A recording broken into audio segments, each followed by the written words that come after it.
I was a kid, I used to say to my parents and my friends that if I ever get sick, I'll just heal myself. So that's a fairly odd statement to make. But Audacious, yeah, audacious and yeah, odd. Yeah. yeah, bold, strange, right?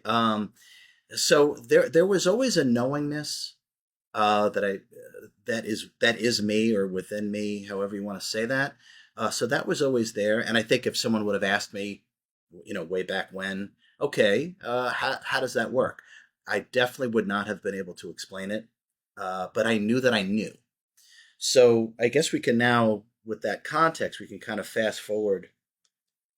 For give away my age because I'm old. But fast forward, I don't know, 45, 50 years, I guess, give or take. And so April 23rd, 2016, I had been sick for several months. I mean, really, really sick. I spent 2 weeks in the hospital. I had sepsis. I had a myriad of things going wrong with me, but they had said they had figured out what was wrong and this and that.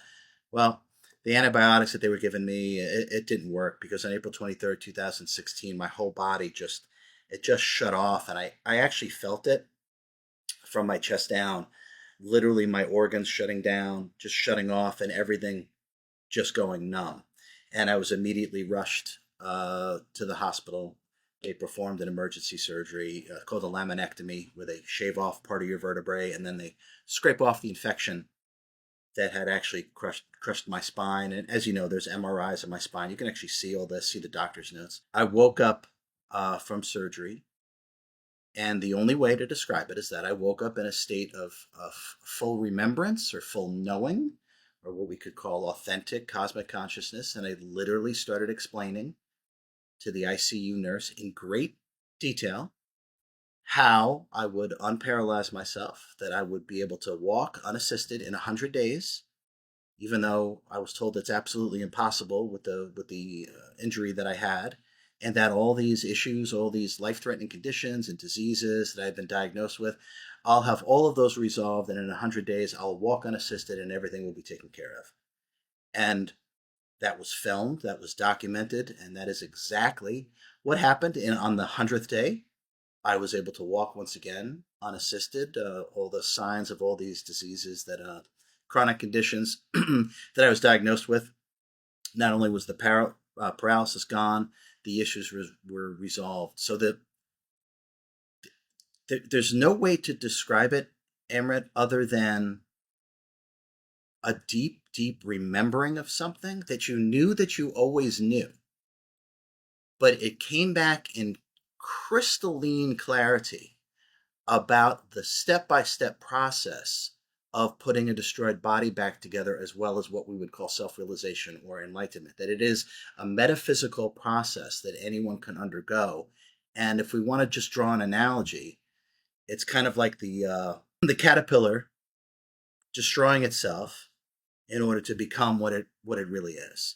And so self-healing and self-realization or enlightenment, which are the same thing, are intrinsically connected. And in that moment of awakening from emergency surgery, I had awakened into my true self. The vestiges of my personhood had been destroyed along with my body. So instead of dying, I still remained in my body, couldn't feel my body. My body didn't work, but I was in that state of awareness.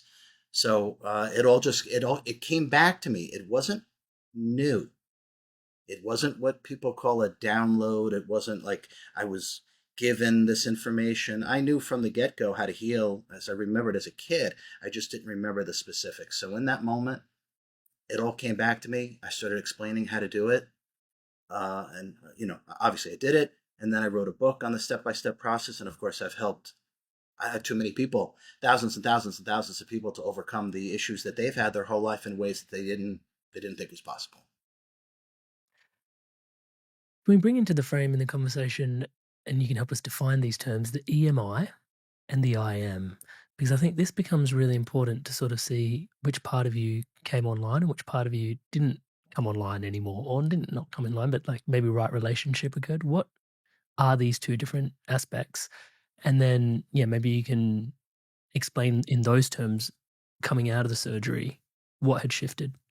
Yeah, absolutely. Okay, so the term that I've have been using, created, whatever, EMI stands for ego, mind, identity. And that's the character, that is the actor who performs actions. That is the character that we create through incarnation. So it is a conceptualized, belief based, body consciousness character that doesn't really understand where it comes from, doesn't understand what it is, and doesn't understand how it was created. And that's kind of how we go about our life, right? We get here. Who am I? How did I get here? What is the point? What is the purpose? All these great questions, right? So that is the culmination of all of our misperceptions, misunderstandings, and misidentifications that happen through the incarnation process. And from a purely physics perspective, the ego mind identity is the electromagnetic interference of all that we align ourselves with that is not our true signal. So the I am is what we actually are. The I am is the self with the capital S, the fractal of God that we are. It is whole and complete, and everything is birthed from the I am. Now, everything is not the I am directly, as the ego mind identity or the human character is not the I am directly, and self realization would be direct communion with your I am with no filter, with not looking through a dirty windshield of beliefs and concepts and ideologies and roles and so called knowledge. So, upon awakening from emergency life saving surgery, the delusion of the character that I was had been removed. It had gotten destroyed with along with my body. My body was destroyed. So I was in a state of liberation, in a state of cosmic consciousness. It just so happens I was still here. And so the I am is just that. We are all the I am, but when we incarnate, especially within the lower frequencies of the physical universe, we are many layers or levels or frequencies and dimensions removed from the direct communion with the I am. The I am is God itself. It is where all of our joy, all of our talent, all of our abilities, all of our passion, all of our power, all of that comes from what we directly are and is reattuning the body mind complex to that signal, to the I am, is what self realization or enlightenment is. And from that state, there is nothing that is impossible. And so, doing the impossible, whether that's putting your destroyed body back together, parting the Red Sea, it doesn't really matter what it is. From that state, you can actually do anything. So, the I am is God directly, and the ego mind identity is this false character that gets created through descending the dimensions and frequencies into a physical incarnation within the lower frequencies of the physical universe. And then this character, it becomes the interface within this realm because the body mind complex is part of and attuned to the local environment. And so the ego mind identity and the character is all the electromagnetic interference that we have attuned ourselves to: information, concepts, beliefs, roles, ideologies, so called knowledge. All of these things cloud and masquerade as the true self. So the ego mind identity is personhood, and the I am is what we are.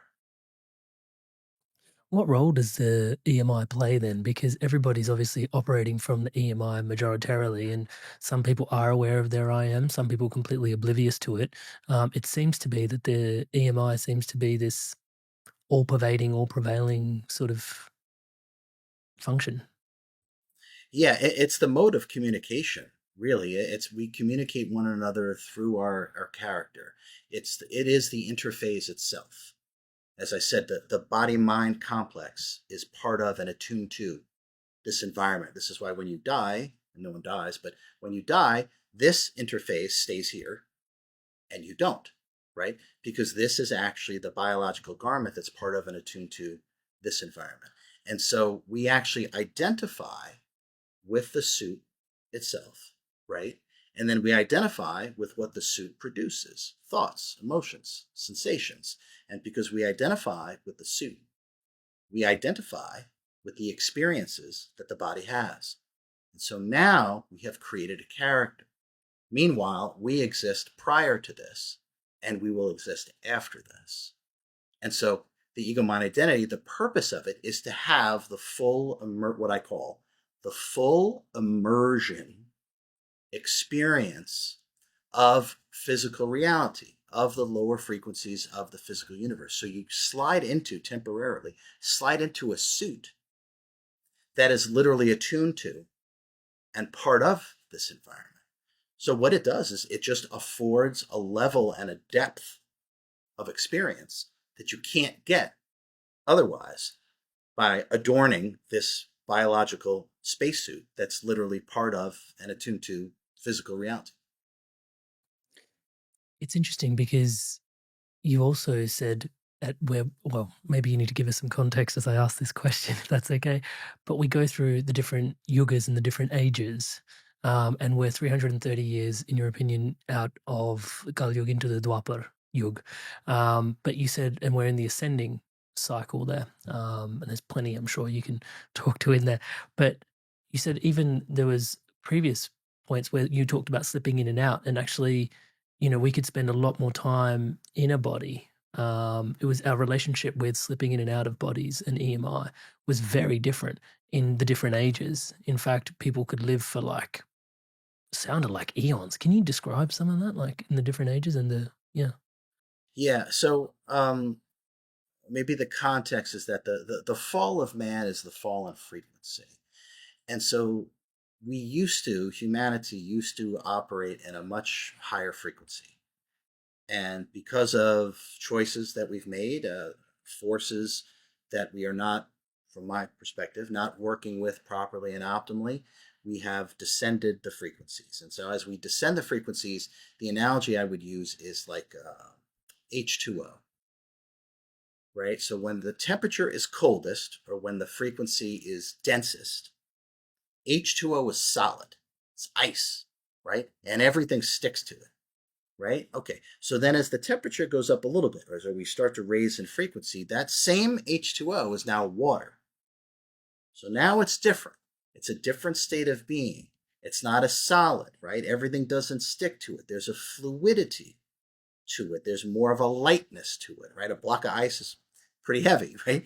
Okay. So then as we keep going up in temperature or up in frequency, it then turns to water vapor. Then it turns to steam. And then you can't even see it anymore, right? But it's still H2O.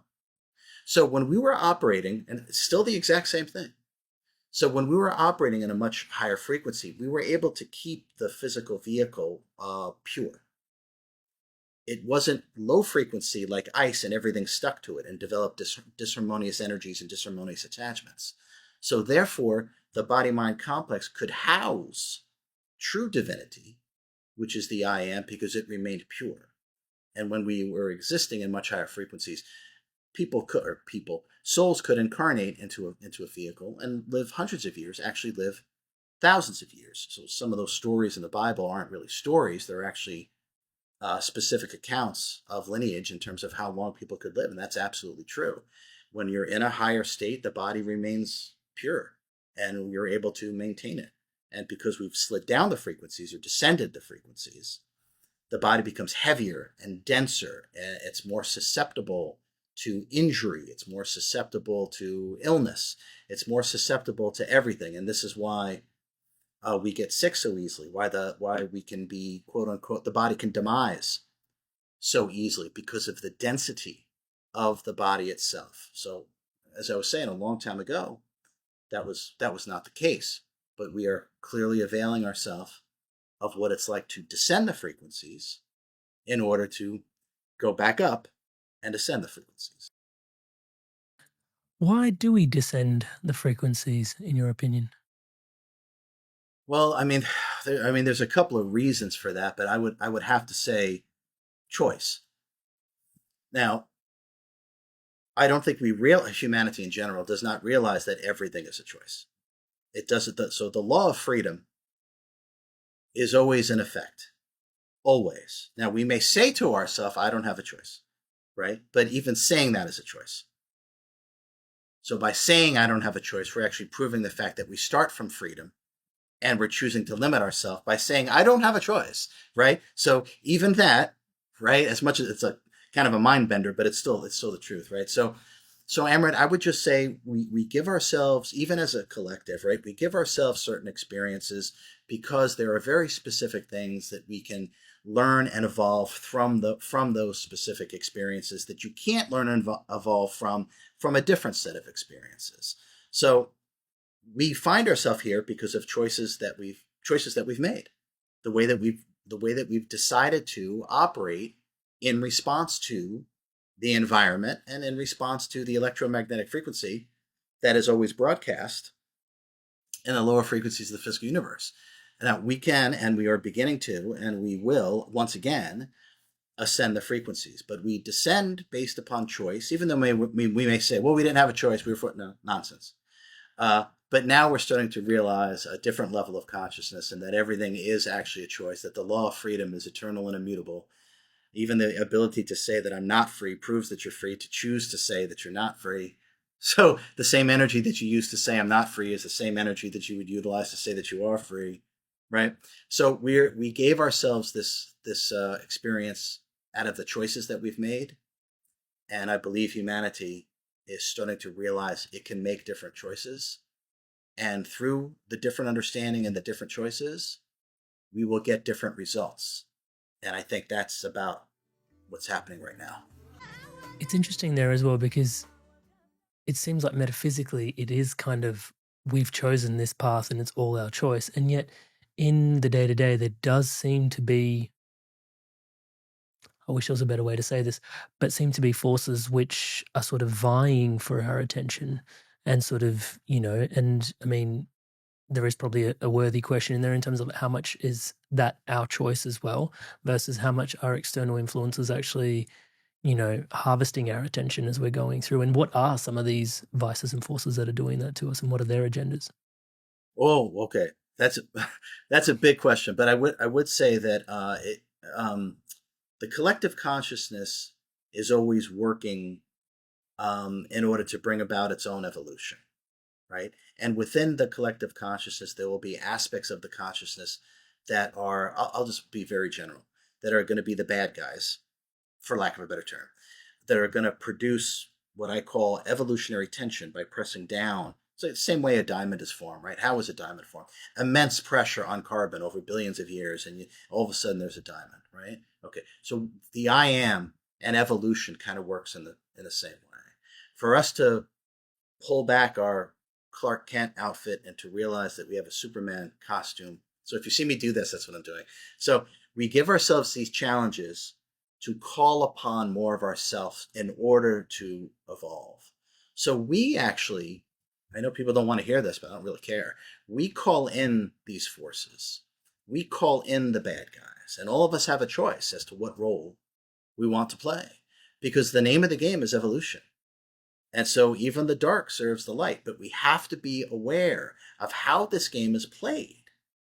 And I think for the most part, humanity doesn't really understand how this game is played. And they have an idea about how this game is played. But when you start to understand some of the eternal and immutable laws of the universe, like the law of freedom, or like the law of love, or like the law of perfection, and these are things that are not talked about, these are things that are not understood.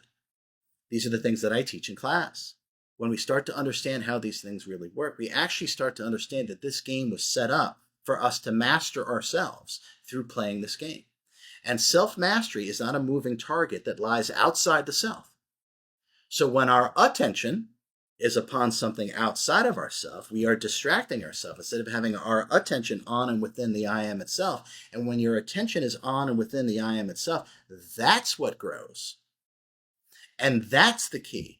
So part of the game that's played here is to always be vying for your attention. So your energy is going outward, and it's not focused on yourself. You're focused on things that you don't want in your reality. You're focused on preventing things that you don't want instead of focusing on putting all your attention, which is energy, on what it is that you want to grow. So as our attention gets harvested, we're kind of like a container, which is why when we're watching a scary movie, we get scared. It's like, well, how the hell is that possible? It's going on a screen or a TV. Why? Why? Because I'm watching something, I'm getting scared. It's because attention is energy. And what you put your attention on, you connect with energetically. And we are like a container. So whatever we're connected with, we actually experience. We then hold that frequency and emanate it, and then actually build and have the experience of what our attention is upon. And this is part of how reality is created. So the name of the game is vying for attention. Attention is the new oil. because things are built through attention. And so if they can harvest people's attentions and our attention is on and we hold that frequency, we actually build that reality. And this is how dystopian timelines are actually built. These so-called prophecies and all this kind of stuff, they're user manuals for how to bring about these dystopian timelines because we're putting our attention on it, holding that frequency, emanating it, and then building it. So the new book, The Law of Attention, actually gives us the knowledge about how this actually works and how to harness our awareness, attention, and single pointedness of focus in order to create the reality that we truly desire and not to have our attention on something that we don't desire and then ultimately give that energy and power and grow that despite the fact that that's not what we desire to experience for ourselves. I want to know more about like brings the viewer into some context around awareness, attention, and single pointed focusedness. But before we do that, can you, and maybe this segues into it, what are some telltale signs that someone's attention is hijacked? Okay, the first one would be how long can you go without thinking? Right? Okay. For most people, not everybody, for most people, it's probably only a couple of seconds. Probably, right? And then some longer, whatever. Okay. But if you can't go without thinking, if you don't have control over yourself, then what does? Then who does? What that means is that your attention has been harvested and you have been programmed. If you can't control yourself, what is controlling you? If you can't have your mind clear and be present, then who's in control? You have been harvested. That's what that means. It means you're running programs. We are so distracted and so out of control because we are completely and utterly controlled. And that's what happens when your attention is on something long enough. You end up identifying with it and it seeps into your subconscious mind. And then with your subtle body and even parts of the gross physical body, it starts to become embedded within that. And then you carry that and then you run it like a program. So the best way to know if your attention has been harvested, how long can you stay present? How long can you go without thinking? And if it's not very long, then there's some work to do. Yeah, it's really interesting. Thank you for that. It actually couldn't help but reflect on, I don't know, this is not super pertinent to this conversation, or maybe it is, but like the AI thing that's going on at the moment as well. People are just like chatting away to AI, and it's like it's a lot of thinking. It's just a lot of neural, back and forth, back and forth, and back and forth. And I mean, it just brought to light just the yeah, what we're actually participating in there in terms of like entrenching ourselves further into the EMI versus giving us space for the IM to emerge. You got it. The AI is just adding layer upon layer upon layer of the matrix itself. And if we start to understand that, we'll start to view and work with AI very differently. But what we're doing is just adding layers to the illusion of the matrix itself. So, how come such a prevailing force for adding, um, entrenching in sort of the matrix, let's put it that way, is presenting itself now when we are actually on the ascending arc, back through Dwapar into the ascension that you're referring to before? Because that seems like quite an entrenching tool. It is. Yeah, you are correct. So I would say that the more that we're on the upswing, so to speak, right, the more the evolutionary tension is put upon us. But that's really serving us to do this, to call upon more of ourselves. And that's really it, Emmerich. So evolution is that. Evolution is calling upon more of the self. We always equate it to like technology, and it can be, but it's not. It's about calling upon more of yourself, and as you call upon more of yourself, you'll be able to develop things like technologies. But it's the pressure that is key, right? Again, how is a diamond formed? Immense pressure that doesn't let up, right? So we get the best of the evolutionary tension, if you will, when we're on the most upswing, because that's when it counts the most. That's when it counts the most. That's actually when we get the most out of it. I know that sounds backwards, but that's when we get the most out of it, because when something is being pressed upon you, let's say that's holding back your business or holding something back, you will work harder to figure out a way to make it happen. That is exactly what you'll do, right? You won't be like, oh, well, it's not meant, oh, unless you're really delusional and so super spiritual that you think it has nothing to do with focus and effort or self-control and self-discipline. Well, that's a whole nother conversation. But you know that if things are not working out for you, I'm just using business wise, you're gonna grind and you're gonna figure out a way to make it happen. It's the same thing. It's the same thing. As this is happening to us, we are gonna have to do this. And that is the evolution of consciousness. And that's why it works. It's symbiotic. You don't have this. Does Superman ever do this if there isn't a problem to solve? Right? He'll sit back in his suit, right, and stare at Lois Lane. No, it's not so bad, right? But anyway, but this doesn't happen unless there's an issue. And so we need the evolutionary tension. We need the bad guys. And this is what it means that the darkness always serves the light. I mean, it's a lot more to it than that. But the evolutionary tension is important, especially as this. It's actually going to help us continue to pull back the suit and realize that the I am is within all of us, and that is the fractal of God. And nothing is going to stop that. No matter what is done, nothing is going to stop that. It's just going to be a matter of what that's going to look like. I guess you could say how long it's going to take, but there's no such thing as time.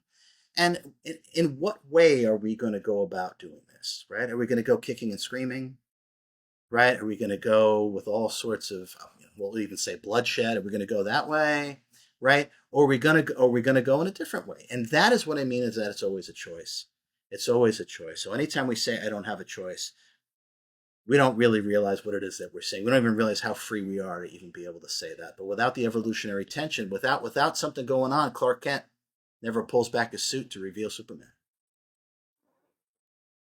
It is a weird kind of spiritual maturity to Yeah. really feel into like actually all these forces that are vices that feel like they're weighing me down are actually testing my metal to actually forge a light within. Is that too poetic to put it that way? I mean, I don't know. No, it's not. So if we look at it this way, Amrit, I like to keep things simple. So, because if it's complicated or difficult, I wouldn't understand. I wouldn't be able to do it. So we think it's about some special power or some super skill or some higher intuitive function. So that's bullshit. I'll tell you what it comes down to. It comes down to two things, and it always comes down to two things: courage and determination. That's it. Those are the two things that are required, and nothing else. When you are not fearful, and when you ask yourself, what would I do if I wasn't afraid? Now you have your game plan. Nothing to figure out. Now you got your game plan. And then you take action upon that. And you don't let exterior circumstances force you into some state of capitulation and just giving up. The will is the single most important thing to develop. Not skill, not information, not clairsentience, not clairvoyance. That's bullshit. The single most important thing is our will. Our will is tangible. We use our will for everything. It is our energy, our harnessed intention. Because we use it for everything, it only stands to reason. That's the single most important thing to develop. And with courage and determination, there's nothing that we can't create for ourselves, individually and collectively. Thy will be done. Let's bring us back to awareness, attention, and single pointed focusedness, because I think there is will sort of emanating all the way through this. Can you provide us some context on those three layers, please? Yeah. So, as you know in the book, right, I talk about the law of attention and the three tiers of majesty, or what I call, just sounds cool, but the All right. three tiers of It got majesty. me. It got me. Yeah. So Yeah. what we have, Emmerich, what we have is we have, I'll just call it general awareness. We are aware, right? We are aware. We are awake. We are aware, right? Not awake in the bullshit way that we say I'm awake. Not that. We are we Just a are quick question aware. about that, though. Is that the same as there being consciousness? There is an awareness, or is there slightly difference between consciousness at large and awareness here? Okay, I no, there is a difference, and so there's difference between consciousness, self-aware consciousness, and sentience, and these are various levels of energy graduating. So, in other words, I'll go on and on, as you know. So in other words, really what we're looking for is to be able to evolve ourselves through our own creativity. And that's when something becomes sentient, self-aware. Now, consciousness itself doesn't necessarily equate to it being able to evolve itself through its own creativity. So there's consciousness, there's self-aware consciousness, and there's sentient self-awareness, which is just that, evolving itself through its own creativity. So that's so, and there's all these different sort of demarcations within those things. But once you become sentient and self-aware, then you are literally consciously evolving yourself through your own creativity. And clearly, that's where the sentience that temporarily houses a human vehicle or an alien vehicle. That's the level of sentience that is within us, or that we are, I should say. Okay. So when we talk about the three things that actually create reality, what we have is the fact that we are awareness itself, right? The I am. It's not exactly accurate, but it's something for the mind to work with. If you could think of the I am, Amrit is like an eyeball awareness, right? Now, woven into the very screen of our consciousness is our depth of sentience. There's no thinking required. It's there. So we are this awareness, and woven into that screen really is our depth. Our depth of love and wisdom, who subsets our talents and abilities, to be specific. Right? Okay. So that's awareness. And that's what we are. Now we can harness and focus that.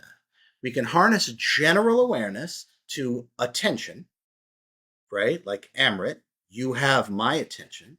So my attention is on you. And as I'm speaking, your attention is on me. And now we are connected energetically. And that's where we can feel things pass between us and these kind of things. When I'm emanate, you pick up, and vice versa. So we go from this general awareness to attention to single pointedness of focus. So you could think of single pointedness of focus as supreme concentration. Now, supreme concentration, or same thing, or single pointedness of focus, harnesses all the power of the mind into one single thing. So if you go from awareness, attention to single pointedness of focus, what it is that you are concentrating on or focusing on, that one thing has far greater potential into coming into the reality or manifesting in the way that you desire, because all of your power of your mind and all of your attention is focused on this one single thing. When we master awareness, attention, and single pointedness of focus, and I said master, when we master these three things, we will literally be able to create reality out of so-called thin air. And don't just take my word for it if you don't want to. You can actually look up a declassified, if you're interested, you can look up a declassified CIA document where they have done extensive testing on just what I'm talking about. They don't call it awareness, attention, and single pointedness. I forget what they call it, to be honest. But they did talk about that holding a very specific focus, single pointedness of focus, holding it for 17 seconds. What they have deemed, it's a little longer, by the way, but they have deemed that if you hold an image, a feeling, something specific in this supreme focus after 17 seconds, and they're mostly right, the energies start to coalesce and take the shape of your concentration. You literally start to materialize this into physical reality. But it's a little longer than 17 seconds. There's a little more to it. But there literally is, I can't remember what it's called, and it doesn't really matter. Just read my book. But they say 17 seconds. It's a little longer than that.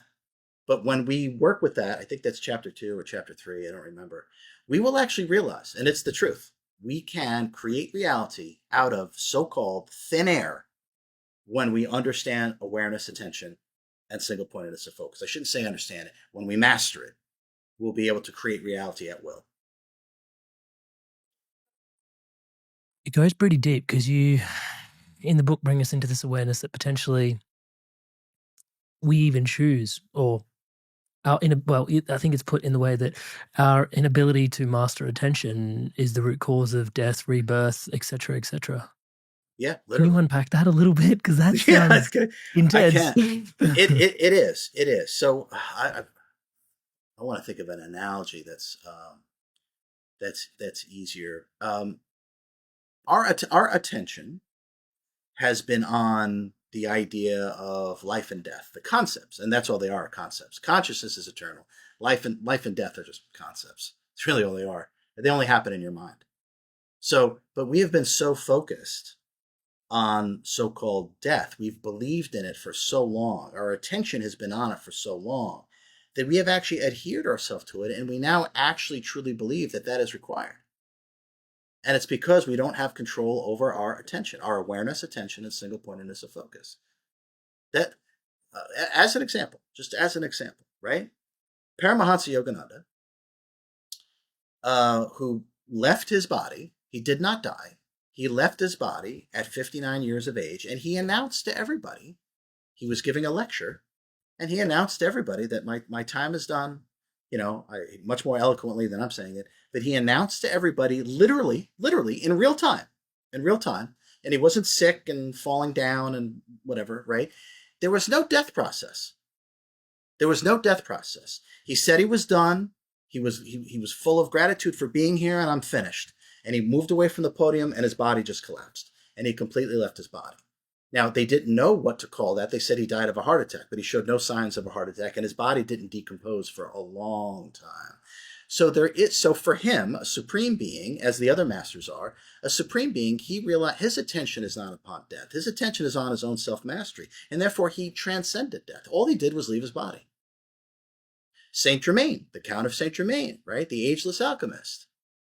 So he never went through a death process either. He had mastered teleportation. He just left. There was no death process. You're not going to find his body anywhere. He just left with it. So this is what I mean. These are masters, but that's okay, right? So when we learn how to focus our attention on what it is that we desire to experience for ourselves, we can move past the concepts of life and death. We can literally transcend the concepts of life and death. That does not mean that incarnations don't have a beginning and an end. They do.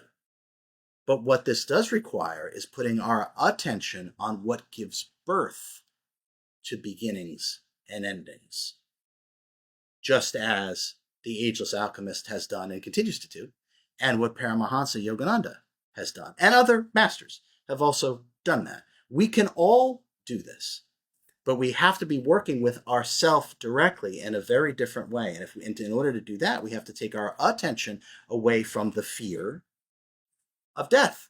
And then when we transcend that, I got a feeling we're going to start seeing lots of people doing this. It seems like we need to learn to work with our attention. I mean, that's poignantly obvious.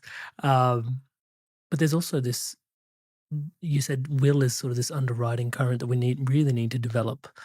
How do we start to develop our will? Okay, well, it's a great question. And like I said, the will is the single most important thing to develop, not so-called knowledge. That's just bullshit. That's what that is, by the way. If anyone's wondering, it's bullshit. There's only one knowledge of self. And you can't learn that in a book or in class or in school, right? Okay. So how do we harness the will? Very simple. Very simple. Whatever promise you make to yourself, you keep it no matter what.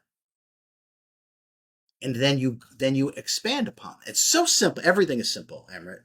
Everything. Once the mind is out of the way, everything is simple. So it is, and this is some of the exercises that I have people do in classes and courses. I said, make 3 promises to yourself. And I don't care what they are. They can be as mundane as I'm going to clean out the closet that I've been putting off for 6 months, right? I'm going to reorganize my desk because it's a friggin' mess and I know I need to do it, but I just keep putting it off. So things like that. This is not like I need to find the cure for cancer, which we've had 20 times. So these are just everyday mundane things. Make the promise to yourself, and then you do it that day, no matter what. And you give yourself no justifications and no excuses as to why you didn't do it. It's as simple as that to develop your will. If you do that even for a couple of days, try it, Amber. Make yourself 3 small, and like I said, small promises. Not, I'm going to write a book today, and I'm not talking about that. Three promises, but you make sure you do it. You complete them every day, all three. By day three, and you've completed day three, you will feel like Superman because you're starting to tap into the indomitable will, as El Moria, Sri Yukteswar would talk about endlessly, and Master R, right? That's how you do it. It's as simple as don't break your word. So what we want to do, and that is what will develop your will, because every time you make a promise to yourself and you don't keep it, these are tiny, and we think there's nothing to it. Oh, I said I would sweep out the garage, but I'm tired, my back hurts, right? So every time we make a promise to ourselves and we don't keep it, this is a tiny defeat to the will.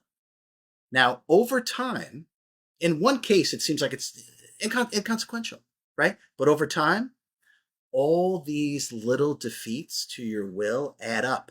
And I got news for you. When you're actually finally faced with a big challenge, you'll already be defeated because you're so used to capitulating.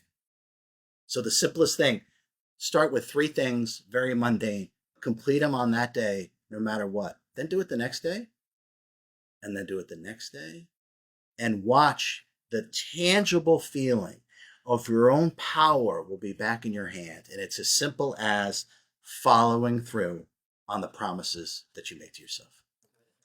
Yeah, I remember some years ago I was studying a little bit of neuroscience to prepare for some of the podcasts, and there was this thing that military people in particular are known to do, which is they don't map out an entire series of like the entire mission in their mind to execute upon because anything can go wrong and they end up eroding their own self-esteem and self-belief if they don't hit all the points.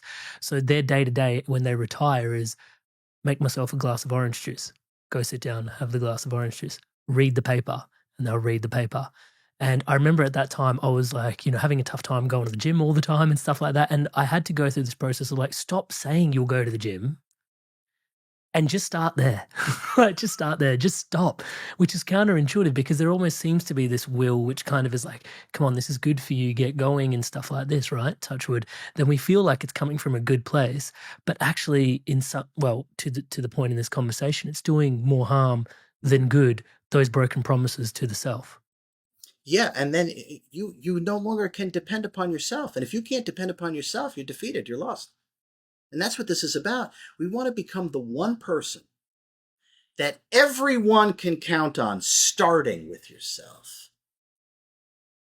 That's the key. And by the way, that's a real leader. That's a real teacher. That's what it's like. Their word is their bond. They don't break it.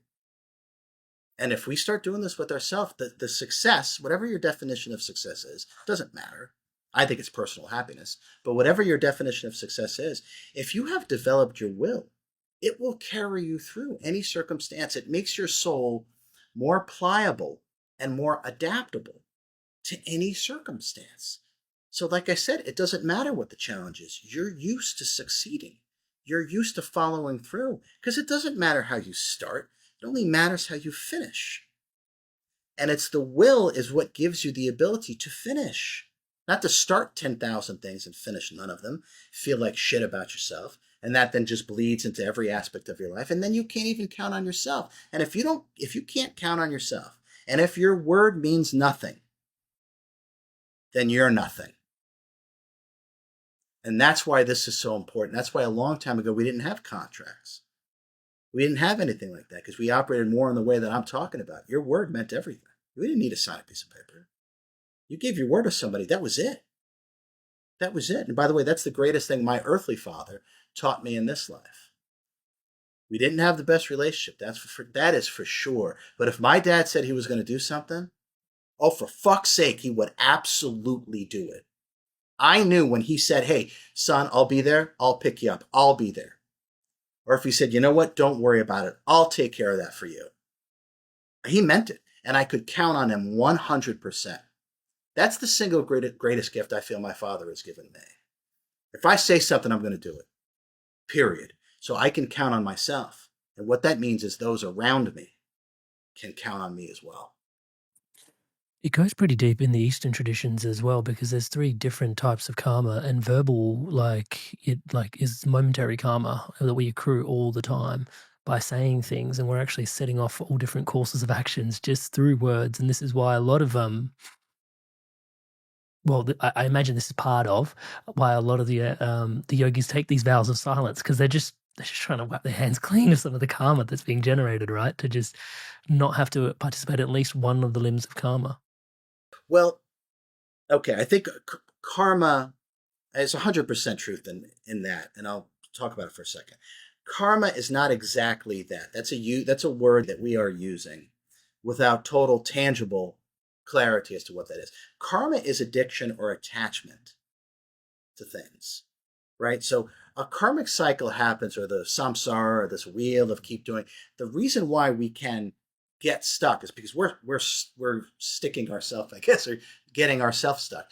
It has to do with our energy being attached or addicted to something. And if once you're like Spider-Man shooting his spider web to a building, once he shoots a silly analogy, but once he shoots his spider web to the building, he's stuck to that building. He's not going anywhere. So when we become addicted to anything, we're now stuck to that thing, and now we're not going anywhere. And that actually, metaphysically, is what karma is. What we're really talking about is more about cause and effect. They don't want to give birth to any notion that they are not completely and utterly responsible for. So, in other words, they don't want to say something and not completely and utterly follow through on it. So, therefore, they don't say anything. They're not creating cause and effect for themselves. And that's really what that's about. Because everything that we give birth to, every notion, every utterance that we give birth to, we have to then be on the receiving end of it to really understand our power as a total creator. It's one thing to give birth to any notion and we're giving it to our friend, our wife, or the whatever, right? But it's another thing to give birth to something and then realize what it's like to be on the receiving end of what you just gave birth to. So that's the law of cause and effect. And there are traditions of discipline where they don't engage in creating endless cause and effect for themselves. And one way to do it is to simply shut up. I'm nervous asking a question now. I can't help myself. I can't help myself, Amrit. Sorry. Better choose my words wisely here. Well, let's go. um, yeah. So back to will, back to attention, Mm-hmm. because we've cleared up that, yeah, it's important to, well, will's this incredible driving force, and not to make commitments and promises to like fundamentally to ourselves that we can't, and that will help develop this incredible will. That seems like step one. And then from there, we've got this process of, okay, we've got a bit of a will. But then even then, sometimes I'm sure there's like all these forces. Like I'm just picturing people doom scrolling in some way. I don't know why that's the example that's coming up, but it is in my mind. And then like even with that will, it's like people understand like how to hijack likes, like dopamine and stuff like this, and then your will's kind of been put into service into this agenda that's on the other side of something else. Like, yeah, there's a little bit of what's at play there, and how do we refine and course correct our will there? Well, we choose distraction because we're not in alignment with ourselves. If we were authentically in alignment with ourselves, we would put our attention on what it is that we want to create, the life that we desire for ourselves. So if we're not completely in alignment with our true self and we're a bit disconnected and we're in our ego mind identity, the ego mind identity is always in search of something, whether that's peace or excitement or entertainment or whatever. So the ego mind identity is always seeking because it can't be at peace. So it's the ego mind identity that is scrolling, right? The true self is whole and complete as it is, and it only puts its attention on what it is that it wants to express and therefore create. So the true self, when in real alignment, we would never doom scroll. We would never put our attention on something that we don't desire to manifest. So, in other words, a real master only thinks about what it intends to manifest. It never puts its attention, which is energy, on anything other than what it intends to manifest. And that self control and self discipline and alignment with the true self is almost the definition of a master. They have conquered personhood. So, in other words, they are in control of themselves. They're in control of their attention. They only put it on what it is they desire to experience and create for themselves. And someone who's in alignment, true alignment with themselves, would never doom scroll. That's just a signal that we're not putting our attention on the life that we want to create, right? So we would never do that. So if we find ourselves doom scrolling, mostly it's out of habit, right? There's something about our life that is unpalatable, and we're looking to a way to get out of it, or to escape, or to find something, or to see something, or to filter reality in order to affirm our identity, which is mostly what doom scrolling is, simply filtering reality to affirm your sense of self already. So you come across something, see, I knew that, I knew that, I knew that guy was a bad guy, I knew that candidate was a bad guy, I knew that politician was a bad guy, or, oh, I knew that politician was great, I knew that politician was going to, or whatever it is, right? It's just constantly filtering reality to affirm our identity, but that's the false character. So the I am doesn't do that. The I am only puts its attention on what it is that it desires to manifest for itself. So Some yeah, oh, go ahead. Go ahead. well, some people jump in here at this point and say, I've jumped in, but some people jump in at this point and say, well, you know, I don't want to not watch the news because I don't want to bury my head in the sand either. Mm-hmm. Mm-hmm. What do you say to that? Is it Oh, because I can feel you're saying it's like stop giving your attention to it because it's like focus on the things that you specifically want to target and yeah, not target, but do you know what I mean? Like is naturally emerging as a source of your will. But then it's like this is what's going on in the world. And people are coming from a good place. They want to try and be informed. yeah. So there's an activist in some people. So yeah, there's a bit of a Oh, soup of a thing here. yeah. No, that's a great question. But informed is influenced. So I think we need to stay away from the idea of I want to stay informed. You're just going to be influenced. So this is how I would or what I do, if that's helpful. Uh, my wife laughs at me, but the first thing I do in the morning is when I get my phone. I shouldn't say the first thing I do is get my phone, but in the morning when I first am awake, have coffee first. Double espresso, that's first. Okay, anyway, but I get my phone, right? The first thing I do, I don't check text messages, I don't check emails, I don't do that. I look at my weather app. That is the first thing that I do because I like to see what the prediction is. It's just a forecast, right? But to see what the forecast is for the weather, right? So, I mean, are we going to get thunderstorms, or we get tornadoes here in Arkansas, by the way? We're going to get a tornado, or whatever, right? So I look at the weather map and I see, okay, a small chance of rain, or whatever, or this or that. Okay, that's enough. So if I see that there could be a thunderstorm today and maybe I'm going to be running errands, I'll make sure that I have something that I can wear that is rainproof, and I'll have my umbrella in my car. That's the end of it. That's it. So I just want to know, so in case there's bad weather, I'm already prepared. If we did the same thing, if we just got a certain level of what's going on and then stop, that's enough. Don't obsess over it. Don't identify with it. I don't check my weather app every 10 minutes after that. I checked it once. That's enough. So I know there's making it up, a 50% chance of rain. Okay, I'll get my weather gear and I'll get my umbrella. And now I don't have to think about it. So that's how I see, and to me, it's just common sense, right? If we understand certain laws are about to be passed, or lockdowns are coming, or the dollar is about to crash, or whatever the hell it is, right? Or they're getting rid of the IRS, or whatever, right? Okay, I got that. That's enough. Now let me focus on my life. Let me focus on what it is that I want to create for myself. Period. This obsessing and this identifying is the issue. But it's also like you said, you don't just, well, I'm so spiritual that I don't ever pay attention to the news. Well, that's foolish. That's absolutely foolish. You will have no idea what's going on in your local environment if you didn't just tune in and just to see what's going on, right? I'm so spiritual, I never look at the weather. Well, why wouldn't you look at the weather? What if it's going to be a terrible thunderstorm later? You're going to be caught in the middle of it, totally unprepared for it. Maybe you don't even want to go out at 2 o'clock because that's when the storm's going to hit. So it's common sense. It's the obsession, right? It's the identification. This is when the needle goes in the wrong direction.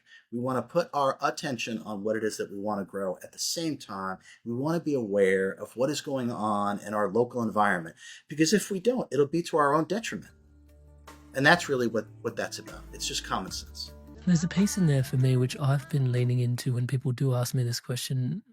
I refer to resourcedness, and I'd love to get your thoughts on that because there are certain times where I feel like I'm more resourced internally, like I'm more centered, I'm, well rested, and I've got a bit of bandwidth to be able to be like, oh yeah, that's what's going on in the world, and that doesn't have to be a story about me, and I can understand and appreciate, and then inform myself, and then and I will be influenced, but because I'm resourced, I don't get pulled off my center.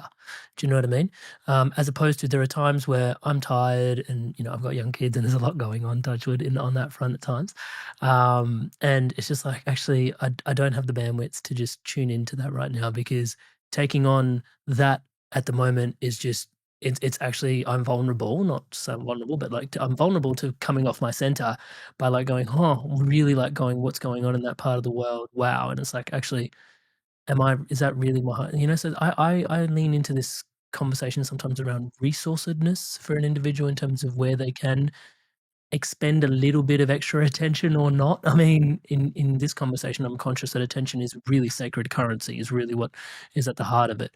And we probably shouldn't be expending anywhere we don't want to, but this resourcedness gives me some permission sometimes to be like, actually, I need it all for me at the moment, or sometimes going, actually, I've got a little bit to share. Your thoughts on my positioning around that? I think that's a very wise way to operate. I mean, that shows a level of self awareness. You realize for whatever reason you're a bit depleted, right? It's like, well, okay, well then, now's not the time, right? Now is just not the time. I don't literally have the resources to do that. Or other times you're leveled up and you're like, hey, let's go. I'm ready. I can handle that, that, and that because I feel level. So absolutely, that actually that shows true wisdom. That shows a level of self awareness There is without question. Yeah. There is an interesting thing about that though, is like that's come from some practice of maturity because I've noticed what used to happen was when I was tired was the time where you were most susceptible to the dopamine hits. Yeah. Yeah. Because that's also like, and so it's like, oh, I'm tired. It's like, oh, maybe I could just like, distract myself out of all of this state. And then you end up in these really, and this sort of comes back to what we were saying before in terms of some of these forces that are at play, keeping us in these places potentially where we're not fully resourced and fully centered. We're easier, I don't want to say we're easier to hijack, but it's just an easy way to sort of describe in simplistic terms, into these spaces where our attention can actually be harvested. Is that accurate? Yeah, well, think about the term or the saying "paying attention." Think about what we're saying: paying attention. That Right sacred there, currency thing, yeah. there is an energetic cost. Paying attention. Are you paying attention? Right? It's like so. Think about those words. Yes, it is actually our life force. Where our attention goes, our energy flows. Where our energy flows, it grows. Period. There's no escaping that, right? The law of attention is one of the eternal and immutable laws. So we have to understand that our attention is our life force, where it's going. Absolutely, 100%. And when you're aware, when we never really want to put our attention where there is, and my second book, Change Your Mind, talks about this, where I developed an energy diagnostic system, which is just another cool word for just or cool saying of way to measure, right? Just a way to measure the ROI on what you're putting your attention on, right? Because a lot of us will say, I'm not sure if this relationship is really good for me. I'm not really sure if this job is right for me, or I'm not really sure if this activity that I doom scrolling or whatever activity is really good for me. So there's a set of questions that we can ask ourselves about the type of return on investment of our energy. And all you got to do is just answer the questions that are written out, and you'll start to understand, okay, am I getting a positive ROI on the debit of your attention? Because you're paying attention to certain things. What is the ROI on the paying attention to this thing? When we start to understand attention is currency, it's our life force. We use our attention, which is our energy, for everything. We have to be supremely mindful with self-control and self-discipline over where we're putting our attention. If we start to do this, this planet can change overnight because attention is energy. If you don't give certain things let's use a relationship, right? You have kids, right? You have a wife, right? So I bet if you started going out to a job, out to work, out to the office, right, Amarit, and then when you came home, you just ignored your wife, right? You paid no attention to her, right? You walk in, honey, and you just, well, Just walk right past her, right? And you give her and the There'd be relationship. lots to pay, Rajay. This is what Sorry, I'm sorry, saying, sorry, I couldn't right? help myself. So, because attention is energy, if we don't give those that we love and what it is that we love and what it is that we want to grow, if we don't give it attention, it withers and dies. Now, that works both ways, right? With the relationship that we want to have, but it also works well. I don't want this element in my life.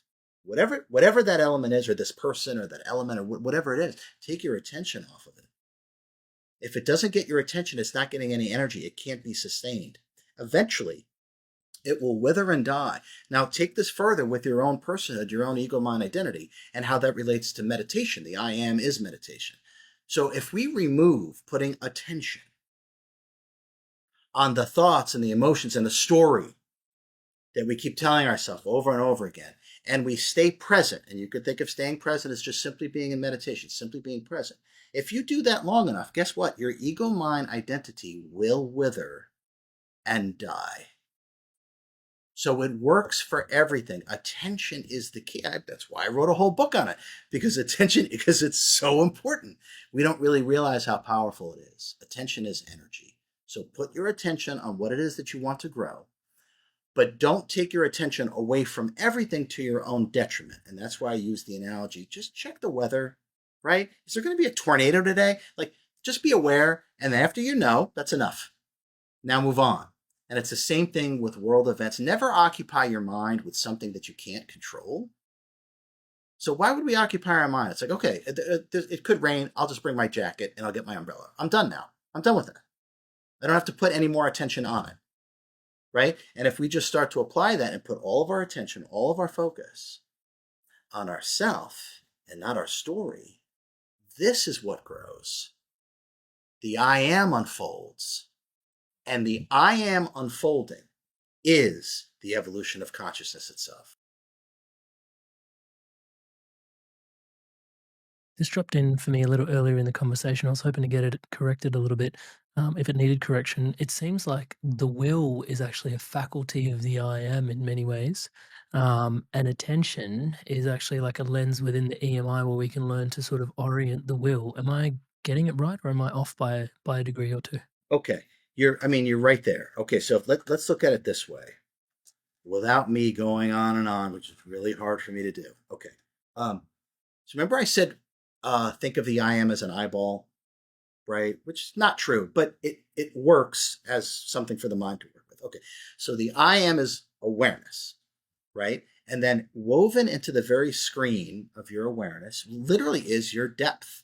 It is your depth of, you would say it's your depth of self-realization. It's your depth of love and wisdom, who subsets into talents and abilities. Okay, now the point is that without being given a body or complement of energy, that I am is inert. Does that make sense? So this is why in the, I believe it was the first book, I don't remember, I talked about that the word soul to me is inaccurate, because we've kind of lumped these things together. Like, we've lumped the I am, our wisdom, our intelligence, and our energy. It's all one thing, and that's it isn't. Upon deep introspection and total detachment and losing your mind, you can actually see these things. They're completely separate. They're two separate things that work together. So the I am, awareness, attention, single pointedness of focus, and woven within the screen of that consciousness is our depth, is our love and wisdom. The energy that we use is given to us, our body of energy, which includes our physical body and our subtle body of energy. It's the life force that we have for an incarnation, and it is a finite amount that can be manipulated, but it's a finite amount. That's what our will is. Our will is our energy, and it becomes our willpower when our energy is fixed on something. It's like, that's why I say I'm going to use my willpower and I'm going to do this, whatever it is, right? But they're two separate things, because the I am without energy is literally inert. We would all just be sitting here and nothing happening.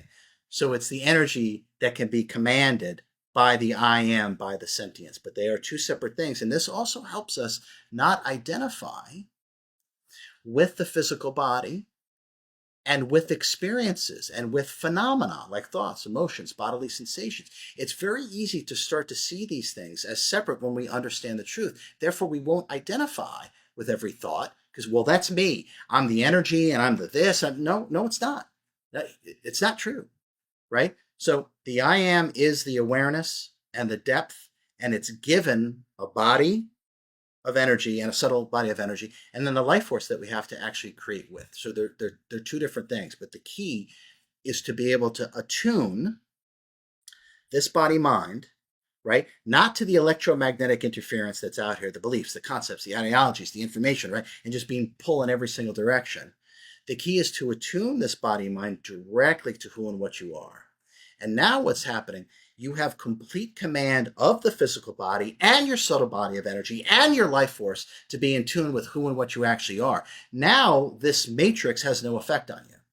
Now you can walk right through this place and it doesn't even touch you, right? But they are, Emrit, they're two separate things that I'll use the words need each other, and that's not accurate. But right, the I am without energy is just right, and energy without the I am is just this, right? So you put them together, and you got you and me.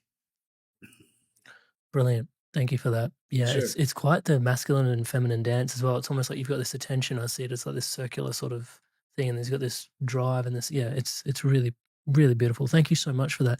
In your book, you talk about 4 anchors that actually anchor things, and interestingly, and we'll get into this hopefully. There was a fifth, and then you took it out. So there are 4 things that anchor the EMI in this way, and maybe you can explain them. Time, the EMI itself, knowledge, ownership. Can you speak to each of those and sort of mean what you mean by the things that anchor our human consciousness by where it gets imprisoned? Yeah, yeah, literally. This is what create. That's the best way I could say that. Those 4 anchors, we are imprisoning our consciousness by using time, EMI, ownership. These are the things that, but we are doing this to ourselves. By That, identifying with them or of them and yeah. to them and stuff like this, yeah. Well, in and of themselves, they don't really exist. They're temporary illusions. Ownership is a complete and utter facade. Whatever you think you own owns you. You don't own anything. You didn't even create you. Your higher self did. There's no such thing as ownership. It is a complete and utter charade, right? And if you really look deeply at the things that you think you own, you taking it with you? And did you come here with it? Then what the fuck do you own? Right? Yeah. Nothing. Yeah. Zero.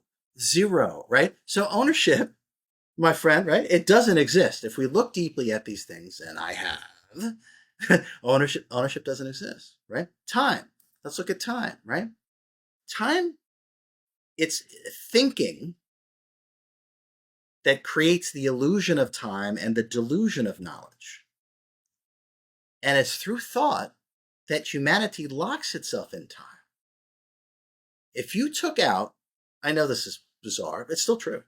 If you took out the past future, which is what thinking is, right? So thinking locks yourself into a linear process. Thinking locks yourself into A and then B and then C and then D, right? That and that's how we experience reality through the thinking mind. But that's not what reality is though. That is a grand reduction because everything is happening right now. All of it is happening right now. So without thinking, we don't produce time. And without time, you would actually realize that you are connected to and part of everything right now. Now, when you realize that, we would be evolving ourselves. I hate using this word. We would be evolving ourselves in a quantum way because that means such bullshit for so many people. But it wouldn't be it wouldn't be linear. Amrit, that's what I mean. We wouldn't go through this A and then B and then C. Yeah, but the beginning and the end is right here, right? But it's thought that traps us in time. It's thinking that traps us in time and creates the delusion of knowledge and the illusion of time. Time doesn't actually exist. Literally. It's just not there. right? And the ego mind identity, right? That is a fake character. That is all the easiest way to say it. The ego mind identity is all the electromagnetic interference that we have aligned ourselves with that is not our true signal. So all the beliefs, all the concepts, all the roles, all the ideologies, all the so-called knowledge, all the stuff that we then lay claim to via ownership, and then create vanity, right? And then the summation of all of that is our ego mind identity. Meanwhile, none of it is you. And this again traps human consciousness into these tiny little prisms of linearity, of thinking, of time, of ownership, of a fake character. None of these things are actually what we are. They are all low frequency delusions and distractions that we misperceive, misunderstand, and then misalign ourselves with. And this is how we trap ourselves. From my perspective, this is how we trap ourselves in lower consciousness, in the lower realms, through those things. And the one that I took out that was going to be in there, because I've been teaching for the last year or two, because I've been teaching I guess you could say the remedy or the solution to is money. Absolutely. Money is to me is a way that can be used to trap ourselves, but I've been teaching enough people that it's actually just the opposite, that it is a tool of liberation, that it's just energy, and that if you look truly deeply, if you look deeply at money, you'll realize it is innocent of everything you've ever accused it of. And once you understand that, you'll start to realize how sensitive, because it's energy, everything's energy, you'll start to realize how sensitive money is to your emanation. And once you start to understand that money is simply sensitive and reacts and responds to what it is that you emanate, you'll realize it's not a limitation in any way, shape, or form. And it doesn't actually hold you down. It's all the qualities and power that you give, that you attribute or give to money, but you're giving it to that. So that's why and like I said, I teach multiple courses on that. And now I might as well say it, right? I'm going to have my own show on a major streaming service next year, and the focus is the mechanics of money. I'll be teaching how this actually works. And it's so effective and so truthful and so authentic that everyone is going to be able to learn to. They'll be able to turn into the TV show. But that was one of the ones that was going to be one of the anchors that holds down, that we choose to hold down our consciousness with. But it wouldn't make any sense if I kept it there and then teach courses on how to transcend it and work with it properly. So I removed it. And there's a piece in there around, can I take your example of this, this major streaming network and your upcoming, because one of the pieces is a genderless drive that emerges in this book. And I think before we get to there, maybe you can bridge us along on the journey, because I think that's a really foreign concept for just about everybody listening to this podcast. Yeah. And most of the people listening to this podcast I'm very humbled at how aware most of the people are. And then on the way to there, I think before we dive all the way there, we've been discussing what sort of traps us, but also the thing that, how do we get out? And it's like from having read the book, I've got this awareness that it's actually orienting your attention, and awareness is this really powerful, and back hinges on that thing you referred earlier to the podcast, which is choice. Mm-hmm. You've got this thing which is sacred, which is choice. But yeah, because for some people it's like, okay, do I just not pay attention to that?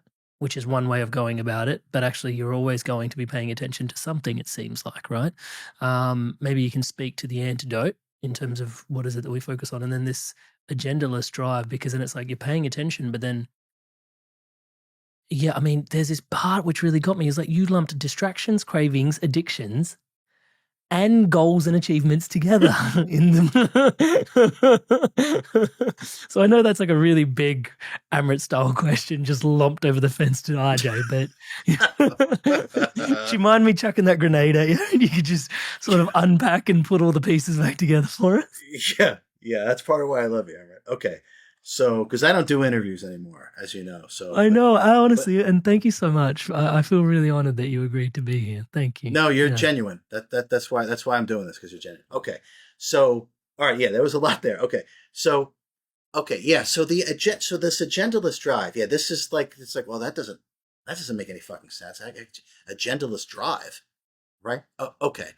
So really, what we're talking about, and this gets more subtle. Now, remember that the ego mind identity is not going to be. Let me preface by saying the human character, the ego mind identity, is not going to be able to do this because for the ego mind identity, it's always it's this or it's that.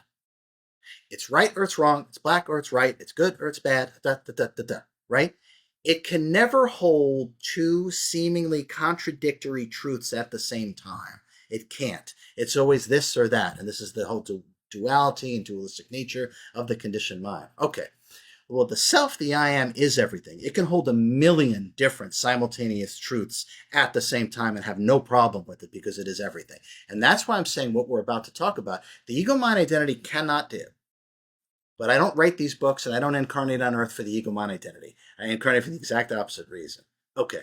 So this agendaless drive has to do with looking or working towards a specific outcome instead of, it's not the pursuit of happiness, it's the happiness of pursuit.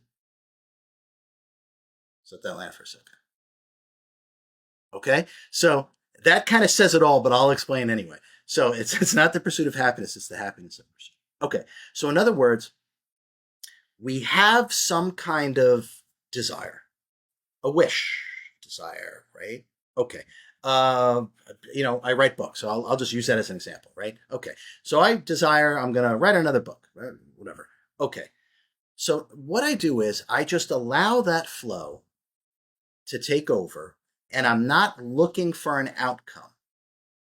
Let me give another. I just stay in flow, stay in flow, stay in flow. And then at some point, holy shit, the book's done. Wow. Okay, great. It's kind of like when you drive, you're going to drive to the store, right? If you are constantly looking and marking and checking how many miles, okay, 3.4 miles. Okay, we have another. Okay, now we're at 3.5 miles. Okay, another. You cannot enjoy the ride. I mean, that would be the worst backseat driver in the history, right? Are we there yet? Are we there? I used to do that as a kid. Are we there yet? Are we there yet? Are we there? Right? Okay. So once you have some passion, whatever that is, and it doesn't matter, right? Then it's about expressing it, sharing it, expressing it, right? It's not about being tied to an outcome or a result. Now, what you're gonna realize, it's just like setting your GPS to go to the store. You're gonna let your intention to get to the store is just gonna carry you. If you're not tethered to this and that and him and her and this, if you're not tethered to all these different things, to these different goals, to these different, if you're not tethered to any of these things, your intention will literally carry you right through. And this is this agendaless drive. Because the motivation is coming from within you, it never wanes.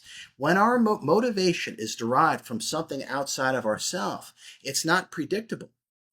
And you never know when it's going to disappear, when it's going to come and go. But if the drive is coming from you and then you don't set these markers that you have to keep checking upon, what you'll realize is that your intention will literally carry you through the whole thing. And now all of a sudden you're in this flow state. And there isn't really an effort. It's just about being present and being in flow with what you're doing, right? It's like dancing, right? You don't think about anything.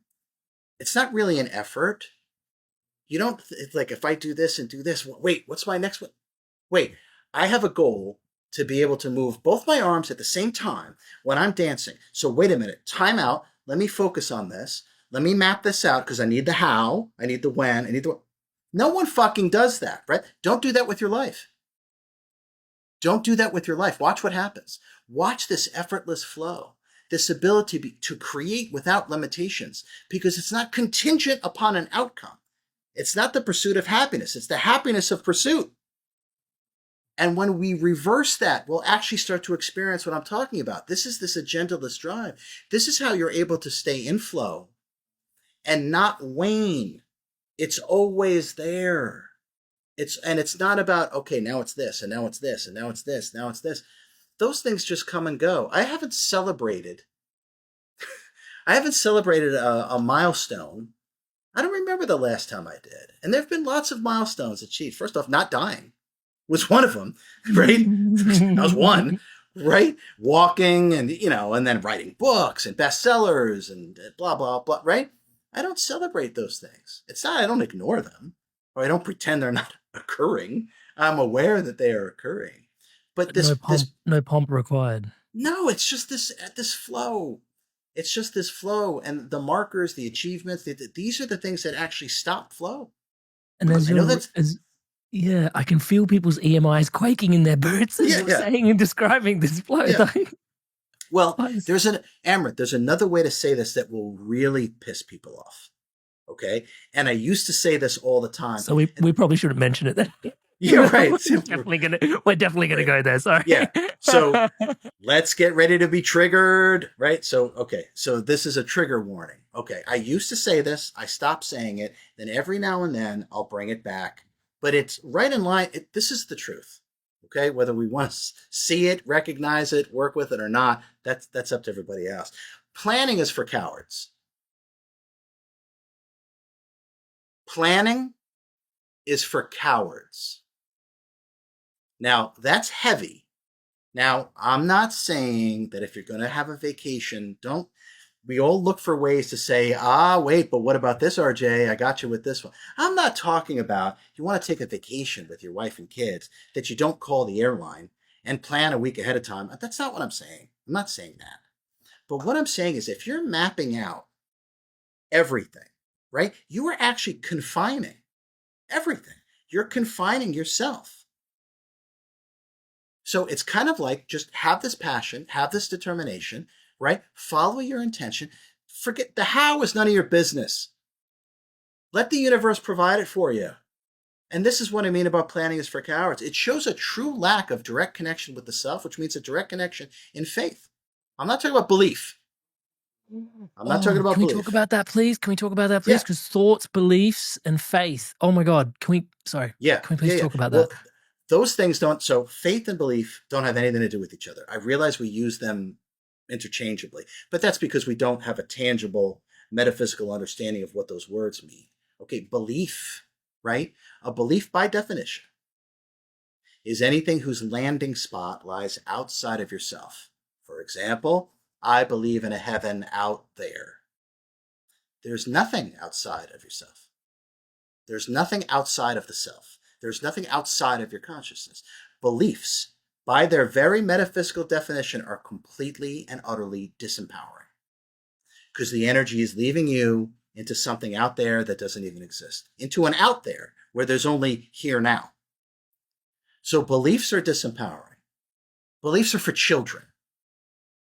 Beliefs are for when we don't know, right? You still believe in Santa Claus, right? Still believe in the Tooth Fairy? Probably not, Emmerich, right? Why? You've outgrown them. Okay, right? Or maybe not. I don't know. You might, but anyway. Okay, now faith is the opposite of that. My friend, faith is the direct interconnection with something greater than just yourself. And faith can move mountains, literally. And faith can heal, literally.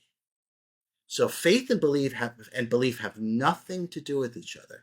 And beliefs are just a string of justified thoughts. Do you That's know all they where I get? are. Yeah, Yeah. Do you know where I get tripped up here? Is you can actually. Sorry, I keep interrupting. Try my it's best okay. not to. Thoughts you can cultivate to cultivate beliefs, which understandably we can see the sort of maya that's creating and the sort of illusion that it is now at this juncture in the conversation. And yet there is such a programmatic way about going about establishing a belief, which is, unfortunately, but it is handy. Whereas with faith, how do you go about developing faith? It seems like it's either one of those things you've either got the grace to have it or you don't. Oh, okay, I understand. I understand. Okay, faith can absolutely be developed. Faith is in direct correlation to you trusting yourself. Because by trusting in yourself, you're going to be trusting in the greater reality, trusting in the universe, trusting in God, however you want to phrase that. So faith can absolutely be developed and it's tangible. When we know, when we know something to be true, we know it. I have complete faith in whatever, right? That's tangible. Now try to feel a belief. Go ahead and do it. What does that feel like? Feels wispy. Yeah. right? That's because there's nothing there. That's because they're made up, just like thoughts. They're made up. And that's why they say there's nothing there. There really isn't. Faith and belief have nothing, and we use them interchangeably. It's like pain and suffering, right? We say pain and suffering as if they're one thing. They don't even have anything to do with each other. Believe me, I'm telling you, I've been to the depths of pain, and suffering is optional. It's absolutely optional. Suffering happens through identification. No, I still feel pain, and I felt tremendous, right? I mean, to where you're going to lose it, right? But suffering, Amrit, is the identification with what we are aware of, and that's how you suffer, right? Awareness, like a time lapse camera, right? The I am, what we are, awareness, attention, single pointedness of focus, right? Given energy in order to create. Okay, so the I am is like, as an analogy, it's like a time lapse camera, right? It watches, it observes, but it doesn't identify with what's going on. The time lapse camera doesn't give a shit over what it's watching, and it's also not affected by it. Neither are you. So, in other words, we don't ever really suffer. Get ready to be triggered. We don't ever really suffer. The ego mind identity does, but you're not the ego mind identity. The ego mind identity definitely suffers, but you're not the ego mind identity. You know how I know? Because you're aware of it, because you can tell me about your character. You can tell me about your character's thoughts. You can tell me about your character's emotions. You can tell me about the experiences that your character has had, the bodily sensations, the experiences that the body has had. And that's proof that you're not that, because you're something that's aware of it. If you were actually that, you wouldn't be able to tell me about it. So this is what I mean about pain and suffering. They don't even have anything to do with each other. Suffering has to do with identification. Pain is inevitable. In physical reality, we're all going to experience it. Hopefully not, terrible. But in other words, that's going to happen, period. But the suffering is 100% optional. And I talk about that all the time. I was in a level of agony I didn't know existed. My spine, it was like being stabbed in the spine nonstop. And it radiated all the way down to the point where I just was going to throw up. The pain was so intense that I literally just wanted to vomit. And this wasn't like every now and then. This was perpetual. Like it didn't stop, right? So the detachment that was required to be able to do these things and to have this clarity, I realized that suffering has to do with the identification with this. I definitely am aware of great pain, but I'm not the pain. So therefore, I don't suffer this. I don't suffer it. Now, when we can, in general, when we can start working this way, there won't be anything that can stop you. There won't be anything that can stop you, including permanent paralysis or this or that. I don't give a shit what it is. Because you'll realize you're just the awareness. It's not touching you. It doesn't touch you. You're fine. You can work right through this. I don't care what it is. You can work right through it. It's when you identify with the thoughts, the emotions, the bodily sensations, the experiences the body has, therefore the experiences. This, my friend, this is the key to liberation. This is what I'm saying right now. This is the key to liberation. This non-identification. Period. This is what sets the I am free. This. And nothing else, by the way.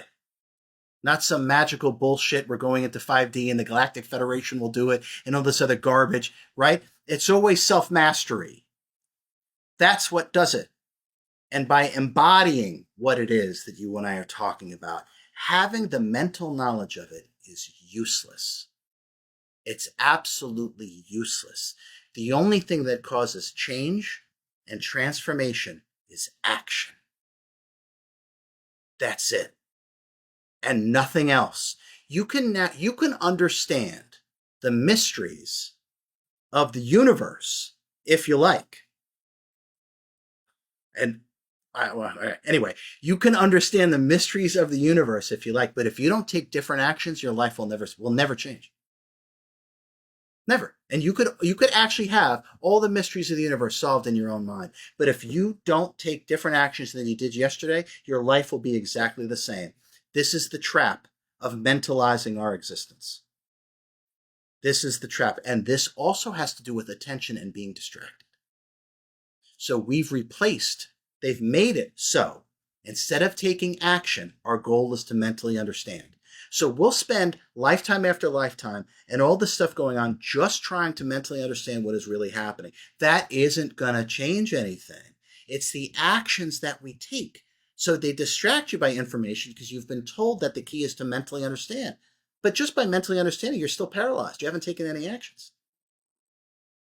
That's the key, is the actions that you take. And it's the only thing that matters, Amber. Actions based on belief seem worlds apart from actions based on faith now. And I Yeah. think you mentioned earlier the attention, actions, faith, sort of attention, anchoring your attention. And there was a question that opened up there for me around attention and intention, because you said your intention can guide you through the flow, back to the point where planning is cowardice. It's allowing the courage to follow and be guided by your intention, allow your attention to be placed on your intention there. Um, yeah, I mean, EMI quaking in the boots again, to be honest. Yeah, Emirates. So everything that we're talking about is the opposite of everything that we've been told in terms of how to operate. So of course it's going to be like, what? Ego mind identity is going to be like, what? What? This is the antidote. This is what we're talking about. These books, these classes, these understandings, these enlightened metaphysical truths. This is the antidote to all this stuff. It's the For actions that you take. Yeah. for the audience member that's tuning in, that's finding it challenging to let go of the control of the EMI and learn to focus their attention on the intention and trust in the flow that you're inviting people into, what would you say to them? Yeah, that's just a choice. There's nothing actually, and this will piss people off. That's okay. There's nothing difficult about it. It's just a choice, right? So, should I have steak or should I have shrimp? Oh, that is so difficult. Is it? Why is that a difficult choice? It's just a choice. No one's got a gun to someone, I'm assuming. No one's got a gun to someone's head. No one's being held hostage. So it's literally just choose something else. And if we say to ourselves, that is so hard, that is a choice to believe in that thought. Do we understand how free we are? Do we understand that the law of freedom is one of the eternal and immutable laws of the existence, and it's always in force, it's always in play? We are simply choosing to say that's difficult. That is a choice. We're simply choosing to say this is going to be so hard, this is going to take so long. That is also a choice to say that to yourself. Everything is a choice, and none of them have any more gravitas than the other choice. It's just how much we imbue each one. As an example, I was on a flight with this person next to me was drinking like crazy. They were ordering a drink after, and I'm like, okay, it's going to be interesting. I mean, I could pick up, severe fear of flying, right? I mean, some people have that. Okay, so this lady was, I mean, she was numbing herself. Anyway, I was surprised they kept giving her. Anyway, so we hadn't even taken off yet, right? And she turns to me, and she looks at me. And she goes, these things go down. These things go down. Right? So I just look at her, right? I figure I'm not going to fuel that, right? I'm not going to say anything, right? And I'm not going to battle her, so whatever. So now she's having that thought, clearly, continuously, right? And she's torturing herself with that thought, obviously, right? These things go down, these planes go down, these things they crash, these things go down, right? So I just kind of turn away, right? And I look out the window, and then I have the same thought as her, and I say to myself, these things go down. And because I didn't imbue it with all this meaning and weight and gravitas, I could shift right off the thought. That's it, my friend. That's it. So when someone says, and they're being honest, right? This is difficult. RJ, this is hard. Or Amrit, this is hard. It's not. It's not. That is a choice to imbue all of that with so much weight, so much gravitas, and now you are making it difficult. It's not actually difficult. You are choosing to make it difficult. Now, this forces people, and some people don't like it, that's okay. This forces people to be self-responsible. And they don't want to. They'd rather be a victim. They rather blame the president or the government or whatever, the reptilians and this and that and whatever, right? They don't want to be self-responsible. Okay, then don't. But that too is a choice. So when we work with the law of freedom, right, this it changes everything for people, and it's so simple to realize this. If we don't imbue it so much, that thought, all thoughts are equal in weightlessness, Amber. They're all as light as a feather, all of them. It's if we keep imbuing it, then it gets heavy, heavier, heavier, and then pretty soon we have this thought and we can't move past it. Oh, you don't understand. Oh, well, no, we do understand. And it's a choice to imbue it and give it so much gravitas. And without doing that, you'll be free of that thought instantaneously. There is this part in the book where early on in the book you refer a lot to knowing, and later on one of the traps that we mentioned before, the EMI itself, time, and then knowledge is one of them. And it just, yeah, it's sort of stuck with me a little bit because the knowing is one of my deepest fascinations in life, like 100%. Like it's just there's a knowing, even as a guide or a coach or a mentor, whatever you want to call it, people come in and it's like, why do you want to do this? And it's like, and then you dig beneath the surface and it's like, I don't know. There's a knowing, and I'm like, okay, now we're onto something. Yeah. Talk to me about the knowing. It's like a cellular, bone deep thing, but it's interesting because they both have the word know, but knowledge is like lives Mm, here out in the belief things, unimbued, and knowing is over here, and it's like that. It's almost misleading. yeah. The fact that they both have the word know in there, but knowledge is out there and knowing is over here. I just wanted to hear you sort of articulate that to us because I think it'd land for me deeper hearing it from you. Yeah. Yeah. So I always phrase it as so-called knowledge, right? Which is about as big a slap in the face as I could give the word knowledge by calling it so-called knowledge, right? So, right, as we talked before about a string of thoughts, a string of justified thoughts as beliefs, and then this masquerades as knowledge, and this is how we get the false conceit of authority. And now we start to see how the whole hierarchical system is start to be built by itself by we start to see this, right? Okay. So the only real knowledge is of self because self is the only thing that's real. Now, when I say real, I mean it's the only thing that endures. Okay. Knowledge, or so called, that's my energetic slap in the face, so called knowledge, right, is always contextual, right? Like how to, I don't know why I always think how to hotwire a car. I don't know why that always comes to me. I don't know what that's about. I haven't stolen any cars, but maybe I want to. Okay. So knowledge is always contextual, right? Which means it's fleeting and it's not eternally applicable, which means ultimately it's not real because it comes and goes if it's contextual.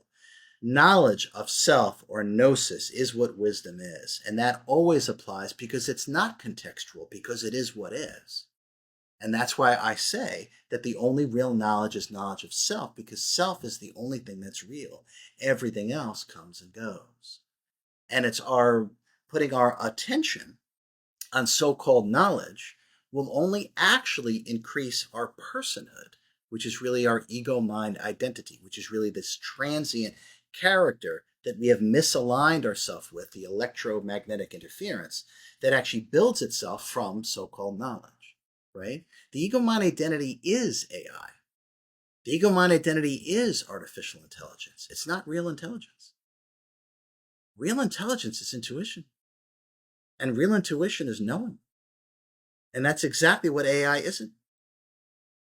It just gives predictions, it gives consensus, it gives opinion by consuming all other opinions. It doesn't actually know anything.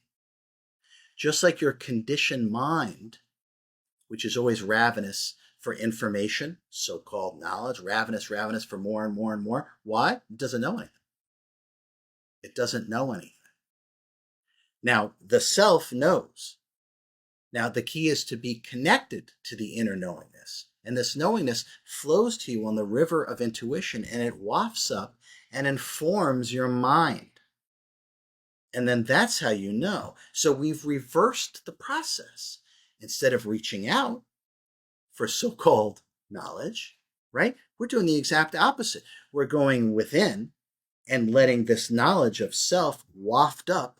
And then we can actually get a whiff of the aroma of the self, which contains the knowingness itself. We've reversed the whole process. And so now instead of increasing personhood, right, we've done the exact opposite. We have unveiled, we have Clark Kented it, we have unveiled the self. Yeah, I can feel the metaphor of like this font of knowing that's just ever flowing within just come alive, touch wood. It's really beautiful. Thank you for clarifying that, RJ.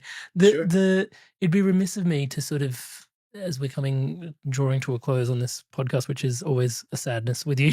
It's like because I honestly, yeah, could listen to you forever. And well, there's, you mentioned law of perfection, law of attention.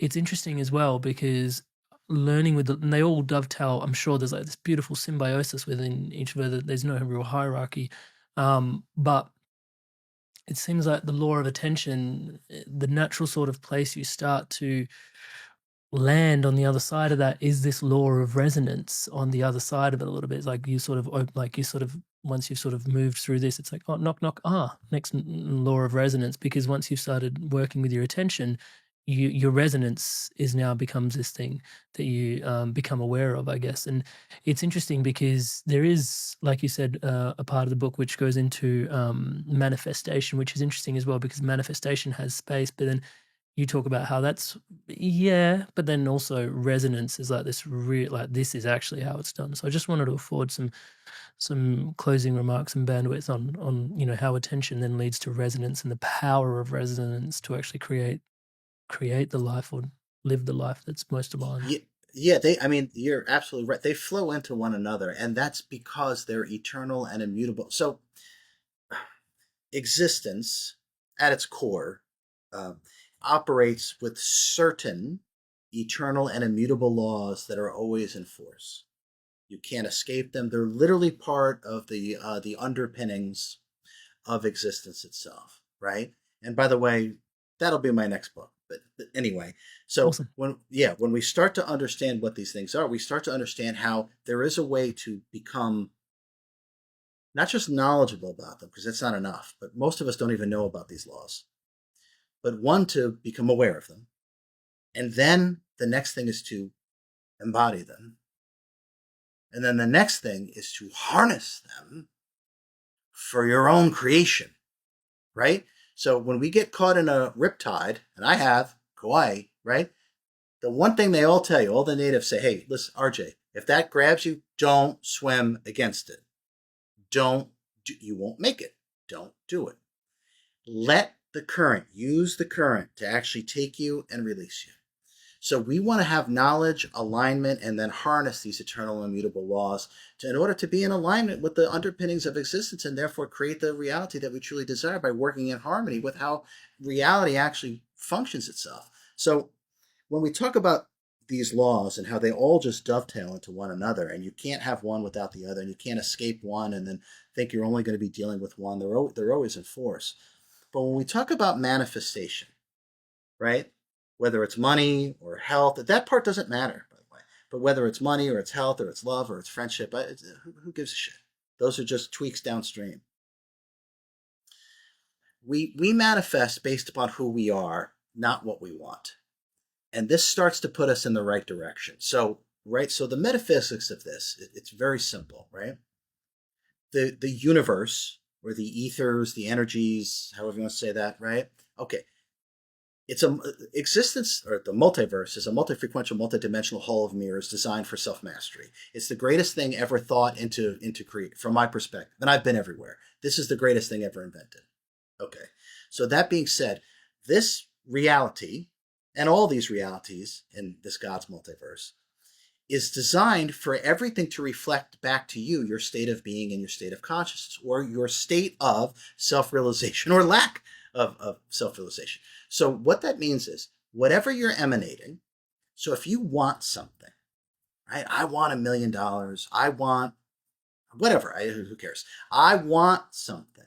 Let's really look at this. If you're in a state of want, I want. Okay. So that's the frequency that you're holding.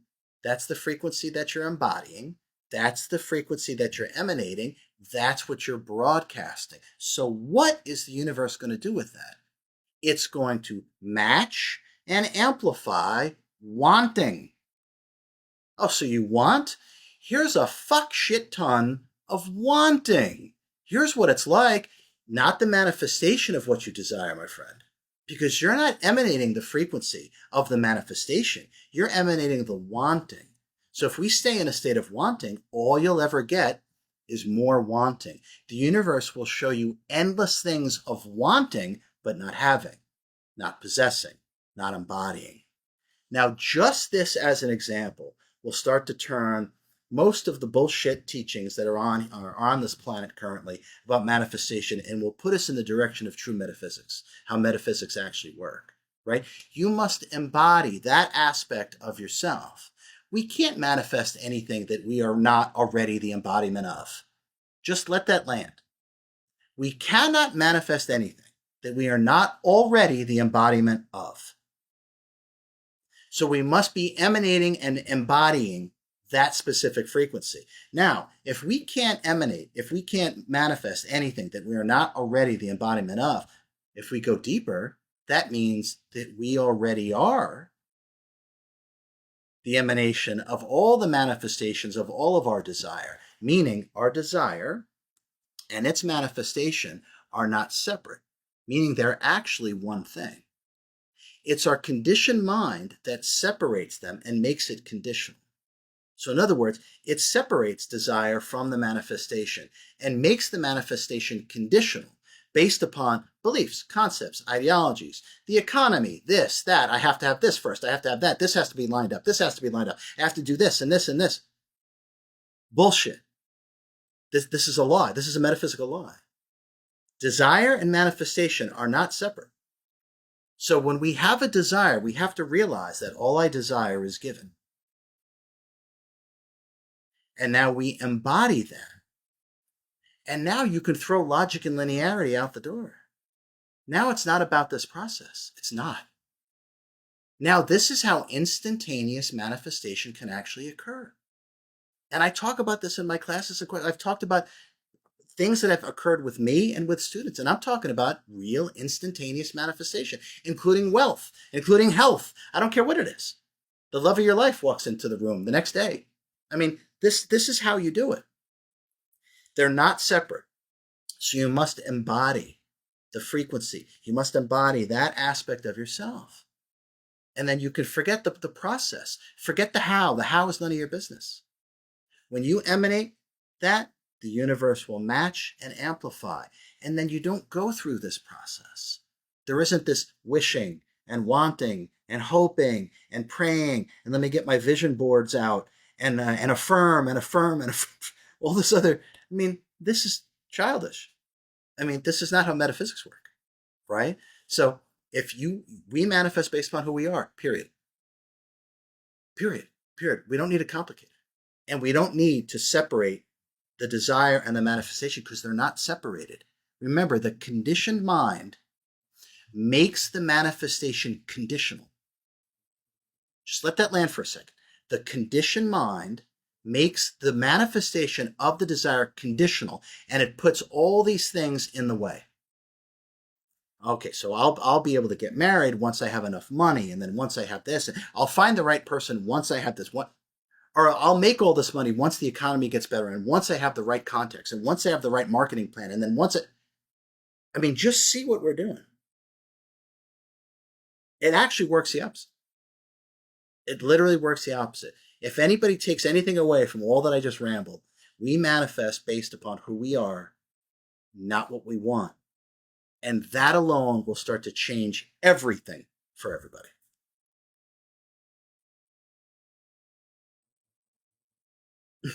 RJ, there's a whole podcast on that law alone and it's so waiting to have, but I'm so excited for the next book. I will put a link to this book in the show notes below for people to go get. Last question, I guess, if I may be so indulgent, is just metaphysically, obviously this book has emerged at this time. Yeah. Why do you think this book was so important to emerge, or why do you think this book emerged at this particular moment in time for us, Law of Attention? Oh well, that's a great question. Okay, it's probably a couple of things. as you know, what I've said about the so-called spiritual community, ill-advising people, putting these headlines out there, drawing attention, fear-based attention, connecting with that, holding that frequency, emanating, and then building that reality. And that's why I say prophecy is actually a user's manual to how to bring about these things. So that was one of it, and also sort of the whole political realm about allowing ourselves to be lied to and distracted and hearing the things that we want to hear and putting our attention on these things. And so I just felt it was time for us to really understand one of the eternal that's never talked about. It's just never talked about. And now I know why, because it's been used against us. That's why it's not talked about.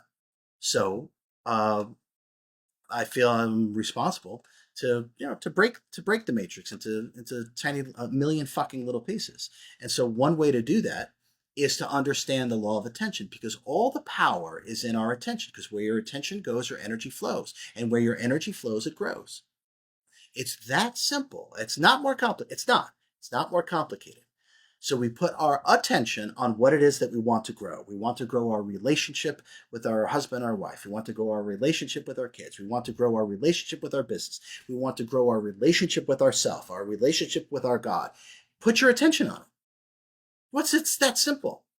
And keep it there. Keep it there. Don't allow yourself. Don't justify. Well, I got to scroll. I got to do. No, you don't. That's a choice. That is a choice. This is going to come about. The change that we actually desire for ourselves is going to come about through courage, determination, self-control, and self-discipline. Don't let anybody fucking tell you otherwise. They're full of shit. That's actually what it takes. It's not about we're all going to 5D. It's not about any of this garbage. Absolute garbage. Wait till people find out the truth about what they've been listening to. I'm not even going to go into it today, right? What we talk about are tangible truths and actions to take. I map out everything to do, literally. Humanity doesn't have to figure it out. This is the guidebook. This is the treasure map to manifestation, to health, to deprogramming your mind, to mastering yourself. This is the step-by-step process, and it starts with attention. It absolutely starts with attention. In a lot of ways, it starts and ends with attention. And attention is the new oil. And when we start to understand how much energy we're giving to realities and experiences that we don't want, that's what we're doing. We're embodying it. We're holding that frequency. We're emanating it, and we're building these dystopian timelines. That's literally what we're doing. So it's time for us to realize the truth and operate in the way that I know that we are capable of doing, and that I know that we do, that we're capable of doing. So this was the time. The law of attention was absolutely needed. Just like supercharged self-healing came out when COVID came out. What a coincidence, right? The law of attention is when we're being distracted endlessly in order to create dystopian timelines. What a coincidence that it's coming out now, right? All in divine timing, right? And when your own divinity is driving the bus, everything comes out in divine timing. And this is our birthright. The only thing I want for humanity is to realize the truth, that they are free. They just don't realize it. Their only bondage is in not realizing it. The only bondage is in the story that they tell themselves. I don't have a choice. Now we start to understand about choice, that freedom is already there to even choose. So I want the best for humanity in ways that I can't put into words. I absolutely can't put into words. Now, all I can do is embody it and teach it. I can't do it for anyone. If I could have done it for everyone, I would have done it a million years ago. Without question. No one would have asked me. I would do it. It doesn't work that way. What I am allowed to do is come here whenever I feel like, literally, embody this, put myself through hell so I can prove everything that I say, do the impossible, which doesn't exist at all, do the impossible as a permission slip for everyone to do the impossible for themselves. That's what this is about. The only thing I care about is the evolution of consciousness. It's not even that I care about it, and it's not even that I'm obsessed with it. It's so far beyond that. It's in my every breath, literally.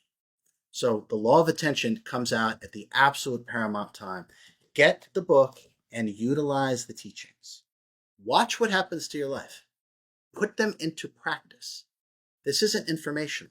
Do what it says and watch what happens. And the proof will be in your life. Pretty peaky as well. Some of the meditations in there last less than a second. Right? Right? Yeah. I mean, it's made for the modern era and the modern woe and modern woe man, all of us. It's yeah. Oh, By the sacred way, currency. Pay attention. Emmerich, Wow. I got another instantaneous meditation magic trick, right?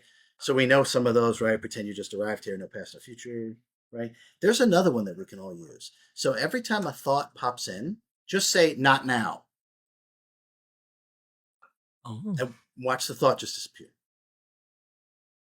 Right? And then the next thought, same thing, not now. Wow. That's cool. I like it. Right? So these teachings, right? My friend, they break the spell. They break the black magic spell upon our consciousness in 1 second. And I don't want anyone to think that we don't have the supreme white magic, because we got it. And now it's right back in the hands that it belongs to, yours. And now you have to use it. It's not enough to know it. You have to use it. You have to be it. You have to embody it. You have to live it. And that's what this is about. The true teachings of liberation, manifestation, healing, deprogramming your mind are here. Take advantage of it, use it, and watch what happens in your life. It's plain and simple. It works.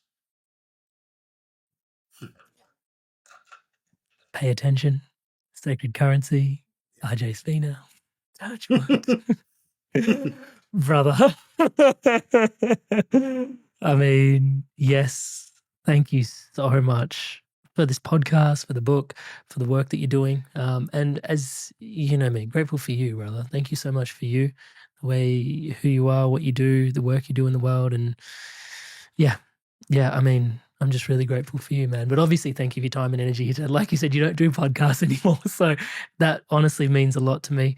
And honestly, you mean a lot as well. Thank you so much. Yeah, looking back to just our first episode and the multiple episodes we've done since then, every single time, it's almost a really poignant mirror to just see who I was when I first got to interview you and, had that opportunity and where I was at in my journey. And as I've evolved, this evolution, I get to see myself in the mirror that is you. And I just really hold that quite dearly. So thank you so much, brother. Really appreciate you.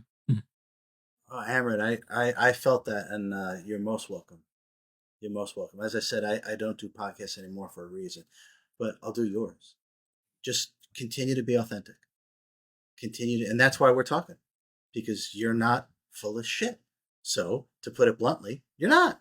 This is really you, and this is really me, right?